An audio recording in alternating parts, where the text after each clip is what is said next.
That was kind of my start to it. And I got cast in my first opera, which was Alfred and the Fledermaus.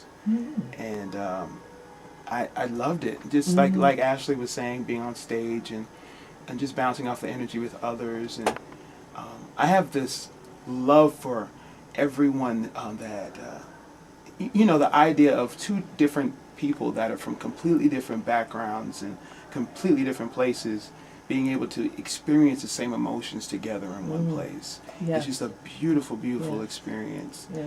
And just to be able to have the opportunity to do that on a regular basis, to be a part of that process.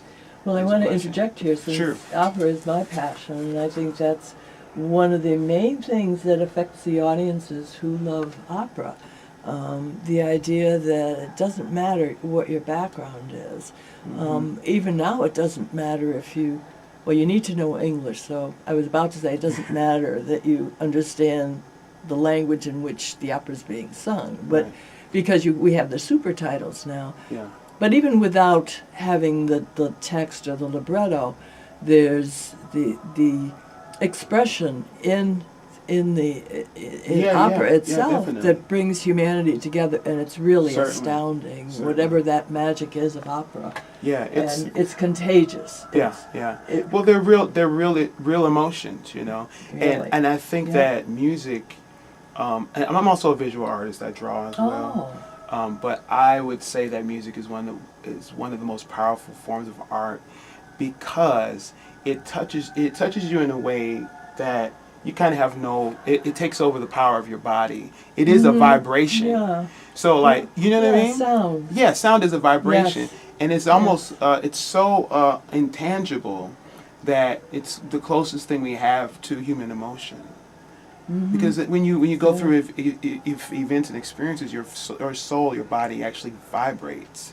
Like if someone walks in a room and they have a certain vibe about them, people say all the time, oh, they came in with it. They had a down feeling, or they were very happy when they came in. It changes the whole room. It's a vibration you send out. The same thing, music can recreate that vibration, and us as human beings are like vessels to kind of present these emotions. As you might or might not know, I've been lucky enough to be allowed to sit in on classes in the Department of Music, even though I'm trying to finish up for my master's. Yeah. And one of the most amazing courses that I took focused on the development of music, the history of music, but one of the composers that was really almost unknown to me was Jean-Philippe Rameau. And his thesis, building on the whole ethos or aesthetic of the times, where nature and man in nature and celestial vibrations of the universe had to deal with the very thing you're talking about, as they were trying to measure what music did. And of course, it's very easy to prove and disprove something that's measured in 1, 2, 3, and 4. So that side of music seems to me to have taken over the whole idea of notation and meter and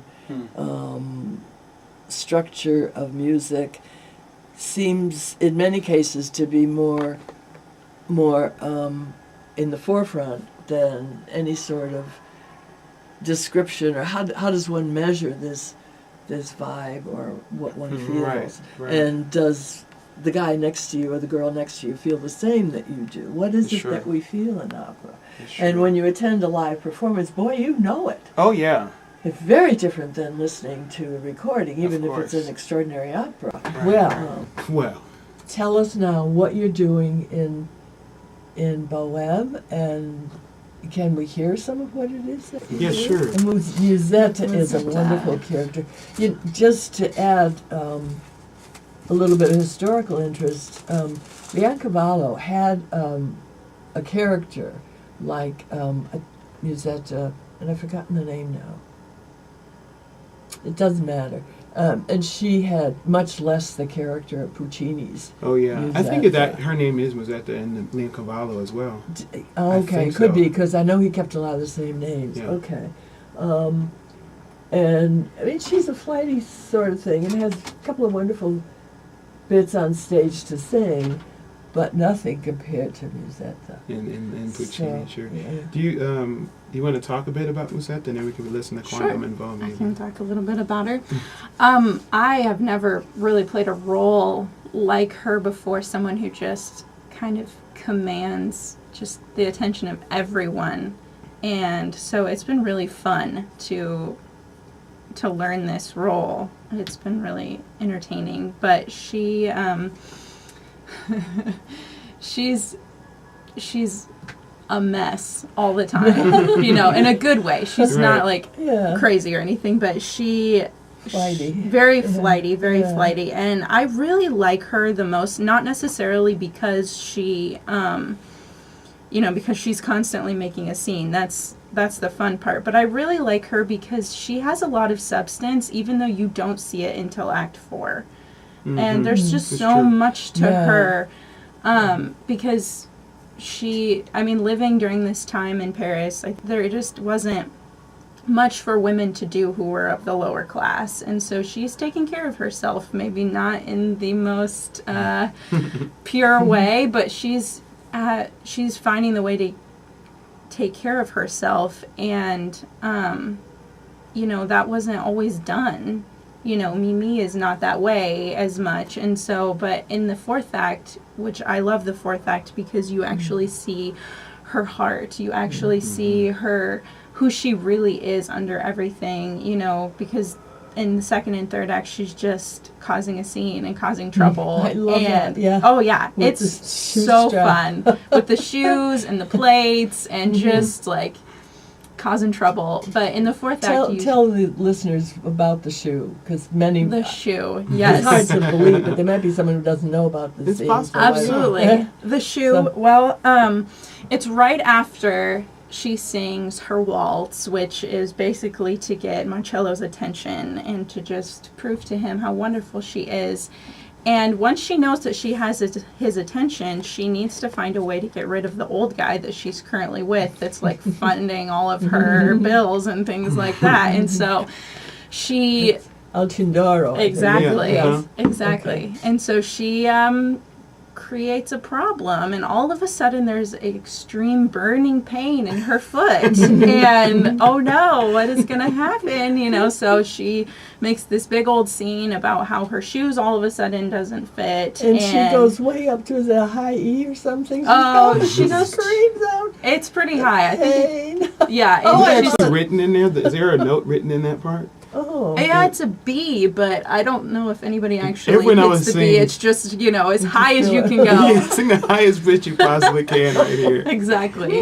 And so it's this whole big thing about her shoe, and finally they get it off, and Alcindoro runs to get her a new pair of shoe, and so finally he's out of the picture, and she can now be with Marcello and do what she wants. So so she's sort of bright, too. She's smart. She's very intelligent, and she wouldn't be able to do what she does if she wasn't smart. That's true. She couldn't work people over and get what she wants if she wasn't intelligent. True.